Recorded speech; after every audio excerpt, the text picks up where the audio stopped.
এক মেয়ে তার মাকে জিজ্ঞেস করে যে, মা, আমাদের মেয়েদের কি শখ আহ্লাদের কোনো দাম নেই? আমাদের কি শখ আহ্লাদ কখনোই পূরণ হবে না? মা বলল, আরে পাগলি, কি বললি? তুই বড় হবি, বিয়ে করবি, তোর প্রত্যেকটা শখ আহ্লাদ তোর স্বামী পূরণ করবে। মেয়েটা অপেক্ষা করলো স্বামীর জন্য। মেয়েটা যখন বড় হলো, বিয়ের পর স্বামীকে বলল, আচ্ছা, আমাদের মেয়েদের জীবনে কি কোনো শখ আহ্লাদের দাম নেই?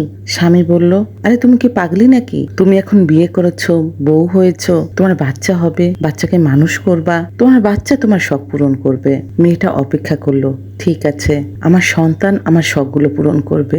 মেয়েটি ছেলে সন্তানের মা হলো। একদিন সন্তানকে বলল, আচ্ছা বাবা, আমাদের মেয়েদের শখের কি কোনো দাম নেই? আমাদের আহ্লাদের দাম কি পৃথিবীতে নেই? সন্তান বলল, মা, তোমার কি মাথা খারাপ? তোমার বয়স হয়ে গিয়েছে, তোমার একটা পা কবরে ঢুকে গিয়েছে, তুমি এখন আল্লাহ বিল্লাহ করবা, কবরের ফিকির করবা। এখন মেয়েটা বুঝতে পারলো আসলে পৃথিবীতে নারীদের শখ বলতে কিছু নেই। পৃথিবীটা নারীদের আহ্লাদ পূরণের জায়গা নয়। নারীদের প্রথম এবং শেষ ঘর কবর ছাড়া আর কিছুই হতে পারে না।